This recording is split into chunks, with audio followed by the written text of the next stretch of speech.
Welcome to my channel, Sunshine Shoulders. I'm Calvin. Thank you so much for stopping by today. The subject of my vlog today is the shocking truth about the Philippines and life in a mountain province. Before I get started, just let me thank everybody, all my viewers and subscribers, for your kindness, your generosity, and your support of my channel. It's truly been amazing, and I'll never take that for granted. I promised you that I would bring you up to the mountaintop where my son lives. Every time I make a video, I'm already up here. And people said, well, man, why don't you show us the route? And I am. But you have to understand, all provinces are not the same, and especially a mountain province. There's some shocking truths I'm going to tell you about living up here. And the first one is simply this. Very few foreigners have ever come up here. That's a shocking truth because they don't know it exists. They've never explored this. I would have never known it exists had I not met a young lady who's from here. We eventually had a relationship, had a son, and otherwise, I spent most of my time on the ground, on the beach, in the water, in the major cities. But half the population in the Philippines lives in what's considered rural areas, which is considered the province. This is not a place where you just want to get off the bus and start walking up or walking through. When she brought me here, she vetted me for everybody else. Yeah, I used to walk this same route. I walked this route one time, but normally, I think about 3 other times, I'll walk straight up through the forest because this is a rainforest right in here. They cut through here and navigate, put a road up here. We're way up, by the way. The base of Llanos, this is Barangay Llanos in Naga City, Cebu, is 725 feet above sea level. But we're another, and you'll see by the views I give you, we're about another 3 kilometers up. It's very high. So yeah, you probably will never come up here unless you meet somebody that's from a mountain province. But it's an adventure that you really don't want to miss if you ever get the opportunity. The second shocking thing is some people up here never come down. I mean, they live their whole lives up here. They go to school here, they get married, they raise a family, they work up here in these mountains. Very seldom do they go down. Only time they go down may be for a special occasion. They might go to the beach, but my son's grandfather, he used to work in Cebu, but for the last 6-7 years, he hasn't stepped foot off his compound since he retired. His wife does all the shopping and everything like that, and that goes along for the young ladies up there too. I asked the 23-year-old, one of my son's aunties, I said, do you ever go down? She said, never. I said, what do you do? We just stay up here on Facebook, TikTok. That's it. So they never come down from here. They're isolated. They're cut off from civilization. That's why when they see you, it's almost like seeing a ghost up here. It's about 3,000 people that live up here. That was shocking to me. I didn't know so many people lived up here. And what's shocking, but I guess it's not really shocking, but 40% of the population is 14 and under.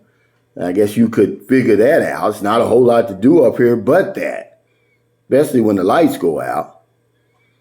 Yeah, and the median age up here is about 21, so that means half the population up here is less than 21. The other half is over 21. That was kind of shocking to me, but not really, because, you know, they get it on up here when the lights go out. But something else that shocked me in 2022, a lot of people up here have no electricity, no running water, no bathroom facilities, but they're happy. They'll give you shirt off their back. The first time I ever came up here, her mother cooked me a native chicken soup dinner with rice. I mean, she killed the chicken right there in front of me.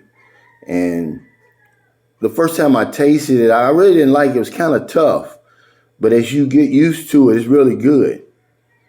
And from what they tell you, it's good for you. It wasn't a whole lot of processed nothing in this food. Wasn't a whole lot of sodium or anything. So, yeah, but if you get a chance to come up here, which you probably never will, man, I would say come on up here, especially if you want to cool down, because when you come up here, it's about 10 to 15 degrees cooler than it is on the ground. Most of us spend our time on the ground, but you come up here, man, it's peaceful, it's green, so many trees, so much shade, because you're literally cutting through the forest. And that's one thing I like about it. When I get up here, I usually bring me an extra pair of socks and an extra t-shirt. And I'll come up here and take off whatever shirt I have on, put on my t-shirt, let that breeze hit me. See, that's why I had to do a voiceover, because I can't talk over that wind. Yeah, I'm on a little hubble. See, I used to be afraid to ride these hubbles up here. That's why I used to walk. I've walked this route before. Then I walked 2 or 3 times straight up that mountain. And I'm talking about, at this time, I was in tip-top shape. I was running mini marathons. I had walked from Louisville, Kentucky to Lexington, Kentucky. It's about 80 miles. I thought I was in tip-top shape till I tried this. So that's why I'm going to tell you, if you're at home, don't try this at home. Make sure you ride this hubble. I mean, I had given a little guy 500 pesos to take the groceries up here the first time I did. And I mean, that was a lot of money then, but that was my Western thinking. I had no concept of the peso, the economy. In my mind, I said, it's just $10. I mean, run this up here, man. I can't make it. I mean, halfway up, I was literally out of breath, man. I couldn't breathe. And by the time we were halfway up, he was already coming down. And they talked about that 500 pesos for a long time, because it's a lot of money up here, especially in 2010 that I gave him. But also, don't try to ride your motorcycle up here by yourself. These hubble drivers, this is what they do. They're experts. Navigating these roads is not easy. They stay on these little bitty, you see the beaten path, because halfway up here, about halfway up, it turns into dirt like this. And I mean, it's super duper nasty when it gets wet. One of the first times I rode a hubble up here, I was covered from the bottom of my feet to the top of my head in mud by the time I got up here. But don't let your feet hit the ground. Trust these drivers, man. They're professionals. They do it every single day. And this isn't easy. It looks easy with my camera. This is a steep road. And if you don't know what you're doing, man, it could end bad. If you see on my left-hand side, you'll see in a minute, there's nothing. That's a straight down drop. And that's where you're going. But they just now fixed all of this.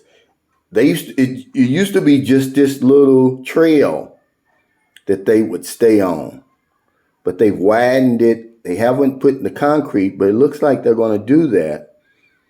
Because just a couple of, maybe 5 or 6 weeks ago when I was here before, right before Typhoon Odette, and then right after, this wasn't finished like it is. And this is steep, man. When you're on the back of the hubble, this is steep. I mean, they're little bitty, low to the ground motorcycles, and I'm only 5'8". Man, my knees be hurting, my back's hurting, and it's so steep, I'm pressing into the driver. But these guys know what they're doing, man, because it gets scary here in a minute. Yeah, it was so scary for me, I never did it till recently. I said, the hell with it, I'll walk up here. But this is just a part of the Philippines that we never see, we never explore. And that's a shocking thing about it, man. Half the population in the Philippines lives in provinces, or what, considered rural areas. So most of us never even see half the Philippines. We spend our time on the ground. But you don't want to just walk up here. First of all, it's a treacherous adventure. You'd have to be in tip-top shape to walk up here. Second of all, they have to vet you, man. You can't just walk up here. Because she told me, and common sense will tell you that, there's NPA up here. But they won't bother you so long as they know you're okay. And see that red top, that's their house. So we're almost there. I had already hired a guy to take the groceries. Usually it takes 2 drivers, one to take the groceries and one to take you up here. And you'll see him in a minute. But yeah, they're way up top. Remember I told you that the Philippines is isolated. And if you're trying to get away from it all, there's so many places here where you could just disappear. No one would ever find you. No one would ever find you up here, man. So thank y'all so much for stopping by today. I just wanted to show you this. I promised you I was going to show you where my son lived. It's shocking, man, how far up it is. It's shocking that people even live here. Some of them never even come down. But if you're in America, it's late. Before you let your head hit the pillow, please find somebody to help. If you're on one of them late grocery runs, beer runs, weed runs, you're just getting off second shift, or you're on your lunch break, see somebody in the street, buy them something to eat, buy them something to drink, give them a few dollars. If you're in the Philippines, it's early. It's about 5 a.m. There's no excuse not to help somebody. Because if I don't know anything else, I know this one thing for sure. When we help other people, we help ourselves. Take care, stay safe, stay COVID free. I'll see you next time.